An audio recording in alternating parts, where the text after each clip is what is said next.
You're the famous Falcon. Please, I beg of you, enter the bet race. What? Where?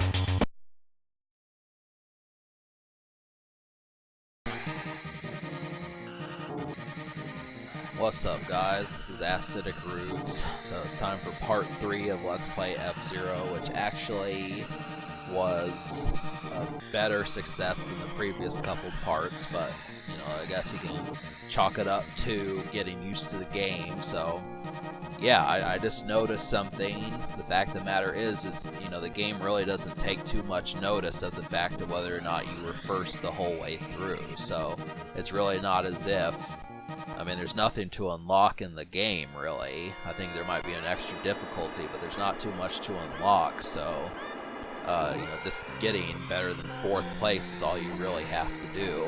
So the way that this game, this racing game, was kind of designed, yeah, it basically, you could beat the game and you don't have to be the champion, so.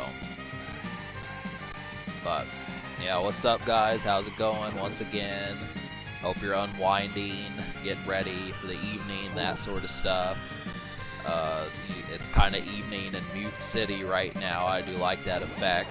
You know, the Super Nintendo was able to do some of that stuff. Certain things like Super Empire Strikes Back in Cloud City, it was night in some of those stages. But, yeah, it's just refreshing. You know, you kind of associate evening with being purple, pink, or orange. So, it's the main thing. But, yeah, this is F-Zero Part 3, and we're going through the Queen Cup. And I'm just going to stick with Captain Falcon, the blue Falcon car, and we're going to see some of these stages. So, really, Mute City should pretty much always be the least of your worries. I mean, if you can't beat this stage, you know, you're going to have to get some practice in on F-Zero, because this is, you know, these stages are normally pretty basic.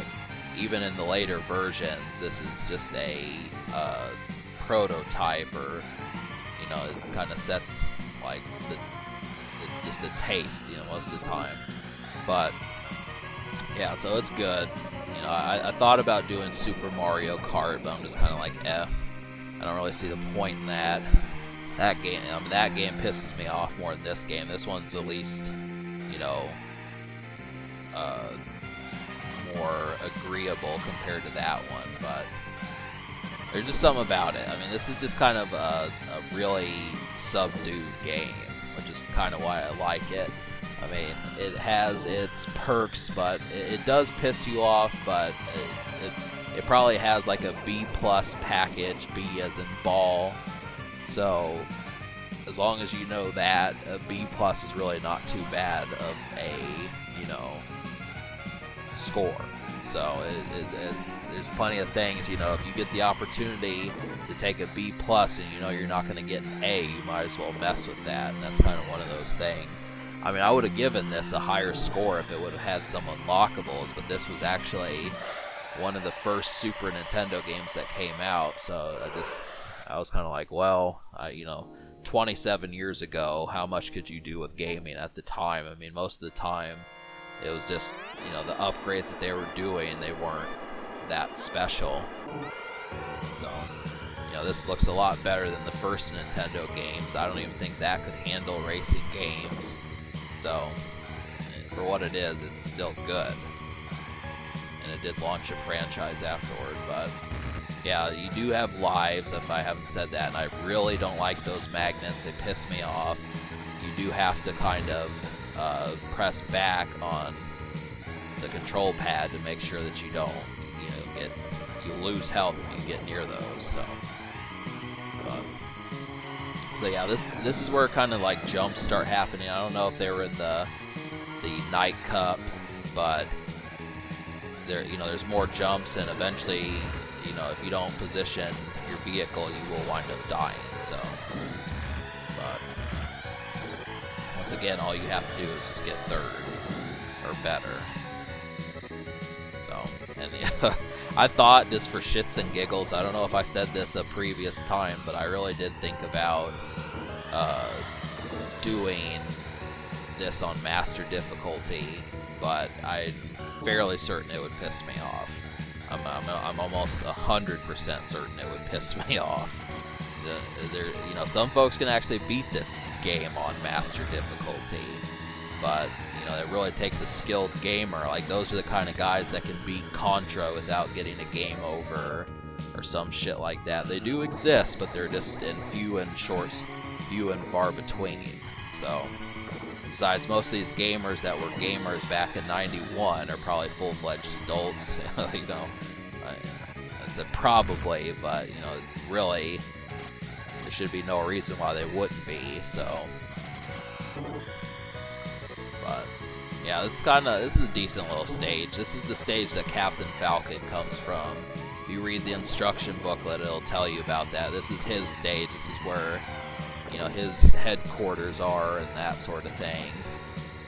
But they, you know, most of the original 4 racers, you read the instruction booklet, it tells you where they reside. So probably about 6 or 7 courses in this game, and maybe more than that. I don't know. I mean, but so yeah. So I did get 3rd. I was like, I mean, I'm not gonna go the extraordinary route. I'm just gonna go the ordinary. I'm just not in the mood for the teeth gnashing anger that would probably ensue. So I'm just gonna say, you know what? You can have 1st, you can have 2nd. So, you know, this run, like I said, didn't piss me off, and I was trying to make sure that was my primary goal. Was just making sure I didn't get angry when playing this, because you know, I do want to do it, but whole thing is you know, it's, you know, just for a simple Let's Play, it's not worth the anger. If I was going for a high score, there was some sort of tournament, maybe, but there's just no money involved. So,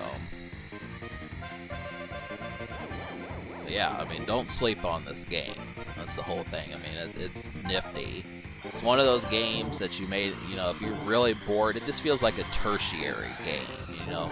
You know what that means? It means basically after secondary and primary being 1st, you know, so tertiary would be 3, and then if you want to know what 4 is, I at least know that. That's quaternary. So this is just a tertiary game, at least it seemed like that to me. And, you know, you think about it, you don't have anything to do. The only thing, you know, maybe options that you have is just like cleaning the house, going to the car wash or something. Really not too much to do. Sick of the same foods. It's kind of an awkward little game like that. You know, I'm gonna play some F-Zero. I haven't touched this game in probably, you know, 6 years. That's what it seems like a likely story for a lot of folks would be. You know, once again, I'm just guessing, but yeah, I mean, it's just not commonly mentioned about, you know, how. I mean, most people think of Donkey Kong Country or think of A Link to the Past or Mortal Kombat, one of those games when you think of the Super Nintendo, but this is there, it's been there the whole time, so.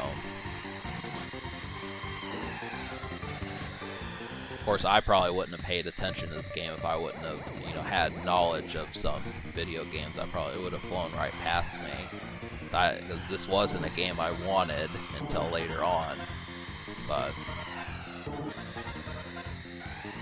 it's worth playing, but you know, just you have to determine if it's worth becoming perfect at. So, but you know, I thought about, you know, because I know it's kind of curious as to why I don't do like Nintendo 64 games, but the whole damn thing there is just that those games are just too long. I mean, I don't really want to do games that are going to stem for like 15 or 25 parts. I just want some that'll be beaten 4, 5, 6, 7, 8 parts.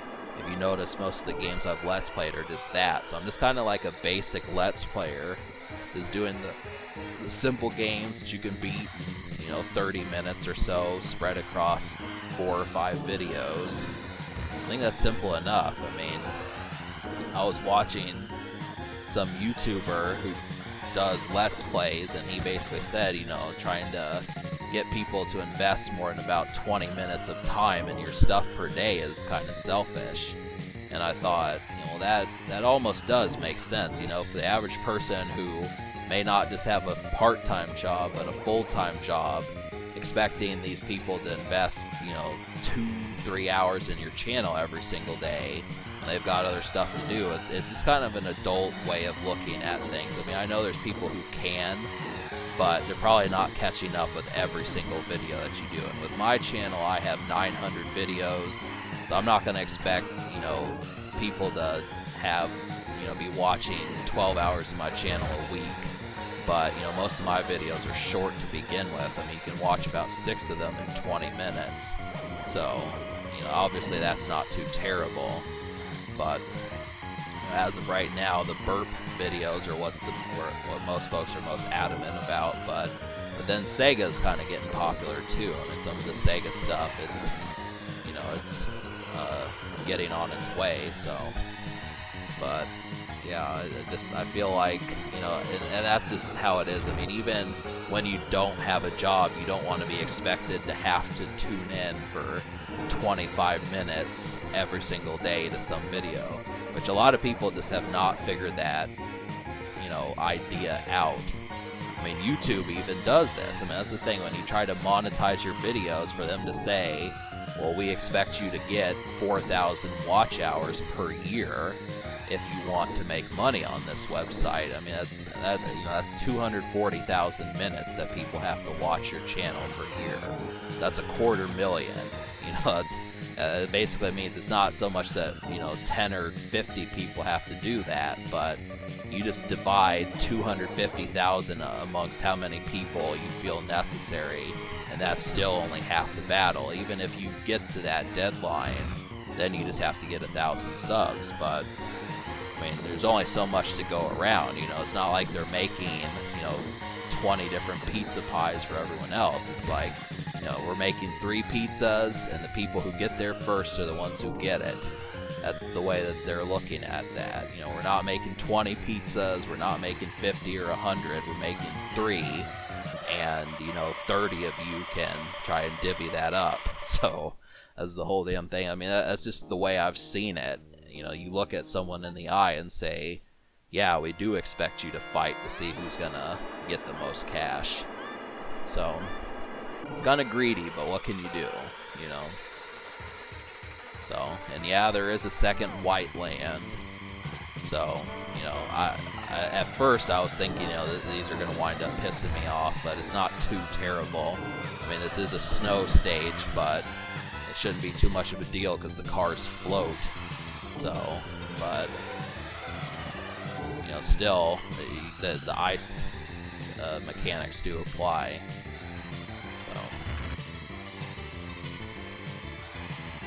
So this is where that pissed me off. If you want to know how to do that, if you're new, you have to hold down on the control pad to make sure that the nose of your vehicle goes up and you jump for longer. So that's how you do it. I mean, you can learn through trial and error, but it's just simple enough to do that. So, but yeah, I'm just wondering if the King Cup's gonna wind up pissing me off. So that's the last little, last test and technique that I have to deal with.